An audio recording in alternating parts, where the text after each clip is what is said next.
Hey everybody, this is John Petrucci from Dream Theater and you're watching Loudwire.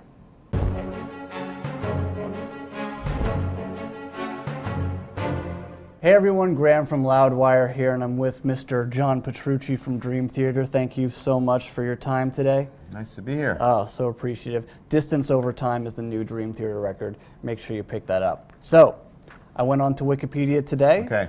Looked at your page, Dream Theater, album, songs, all that stuff. Right. Pulled out some stuff.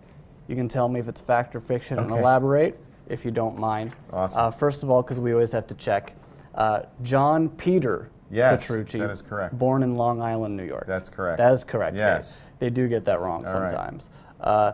It says that you picked up the guitar at age 8 because your older sister was allowed to go to bed later in order to practice the piano. Yeah.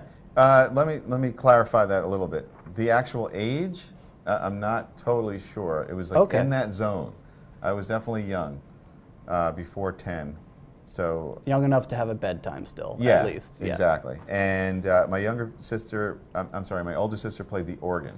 The organ? Not the piano. Okay. Yeah, so we had this, she would take organ lessons at night, and I would be like in bed by 7 or whatever, and I would hear her having these glorious lessons, and I'd be like, man, this sucks. Like, why don't I get to stay up late? She gets to stay up late. You know how kids are, siblings. Yeah. And so, yeah, my elaborate plan was like, I'll play guitar.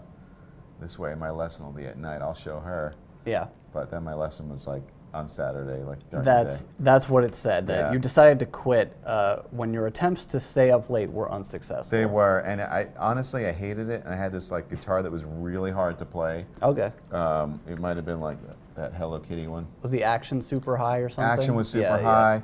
The guy, bless his heart, you know, this older man came in with a pitch pipe and a Mel Bay book, and I'm playing like Mary Had a Little, like I hated it. Yeah, that's no fun. And I was like, this sucks. I'm not doing this. It said that you picked up the guitar again at 12. Yeah, that's correct. All right. And you committed yourself to practicing 6 hours a day when you discovered how much you really loved the guitar. I did start when I was 12. I met John Mayung shortly thereafter. We met in middle school, and he was just like me, just obsessed with at bass, you know.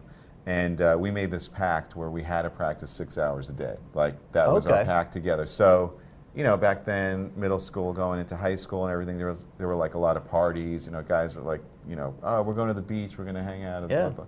And so John and I had this secret sort of thing that, like, if we saw each other at that party, it would mean that we had put in our 6 hours. Like, you would just see it and be like, it was just like, yeah. Practice always first before practice partying. First. So, Gotcha. and if the guy wasn't there, you'd be like, he's practicing. He's practicing. He's practicing. Well, I'm glad you brought up the thing about you and John practicing 6 hours a day, because on Wikipedia it says that you started that 6 hour practice rule once you started at Berkeley. No. So it was before that. It was way before that. It was like middle school. Oh, yeah. Right? Okay, so there's a little bit of fiction there. Yeah. Interesting. Metropolis 1 was originally known as Crumbling Metropolis. That sounds about right. That sounds about right? Yeah, I think so. It says sometime around 89, Crumbling was dropped. Part 1 in the title was originally added by yourself as a joke, as no sequel was ever intended at that time.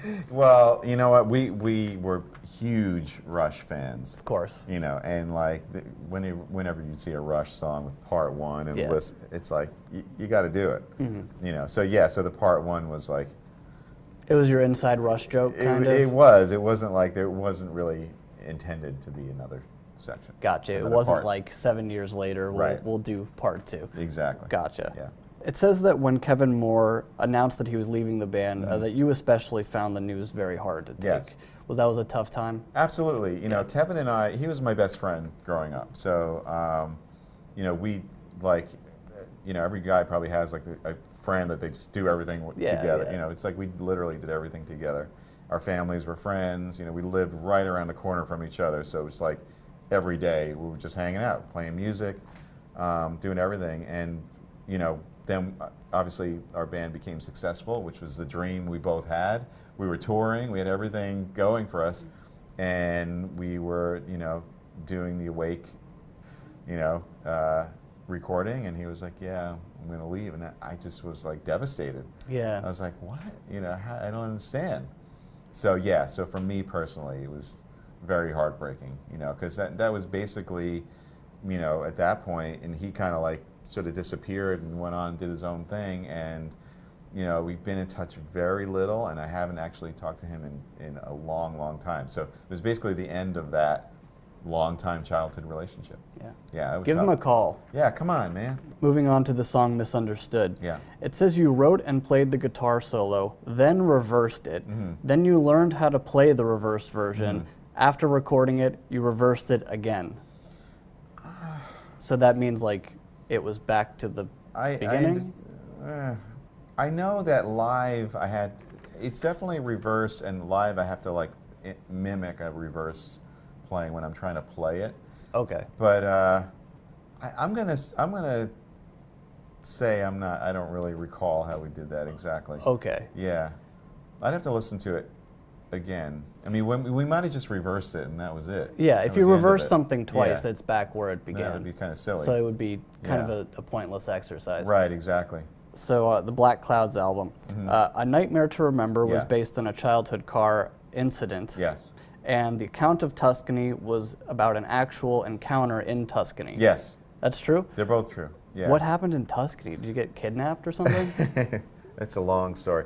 The concept lyrically, personally, behind the Black Clouds album was to write about real events that happened. A Nightmare to Remember was about a car accident that my entire family was in, that we all survived. My father was actually very badly injured, but it was a family car accident that was horrible. Wow. Yeah. But anyway, Count of Tuscany was an experience that I had with my good friend Mark Snyder, who was my guitar tech, and John Mayung, and another guy who is our current drum tech, who was like brand new at that time.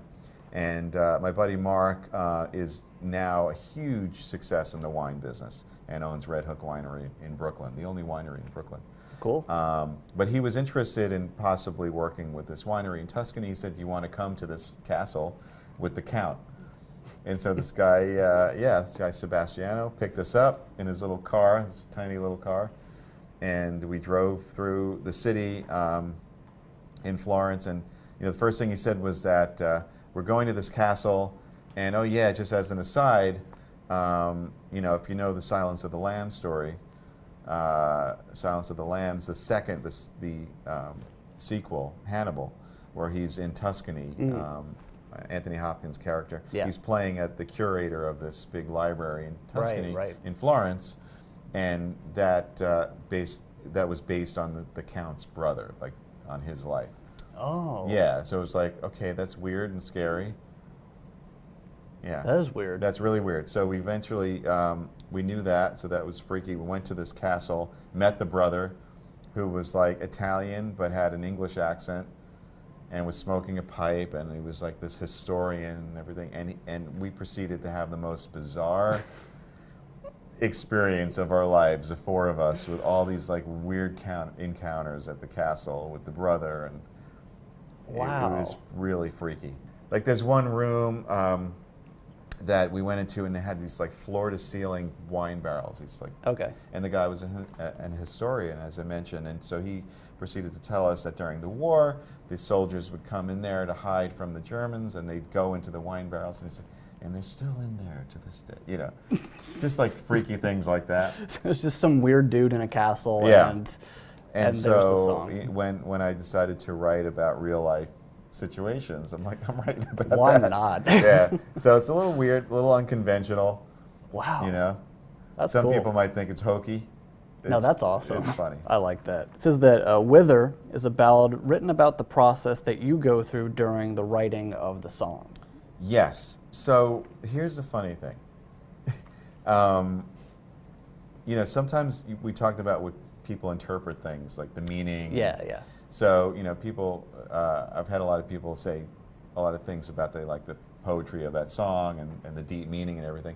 Well, when I was trying to come up with the subject matter for that particular song, I was talking to my wife, and we were joking. We were talking about the Seinfeld episode where it's a show about nothing. Yeah. So she was like, write a song about nothing. And so that was my concept, was I was writing a song about nothing. And it turned into like the process of like that when you're going to write music or lyrics or a story, there's this point that you get to where you basically have nothing. and you're starting. You're staring at a blank page, or you're holding a guitar, or whatever, and the process that happens. So it's not as deep as it sounds. It starts from a very funny place, but it turned out to be a really cool song. That's like the least. It's almost like the least Dream Theater thing I've ever heard. To write a song about nothing. Yes. Last one. Yeah. It says you are an avid fan of bodybuilding and dedicate much of your off time to weight training. I do. I've been doing that for many years. Something I discovered a while back. I had actually I was in a skiing accident, which was scary because I as a kid I never skied, and so we decided once we had kids we wanted to take them skiing and let them experience that. And of course, as an adult, trying to learn how to ski.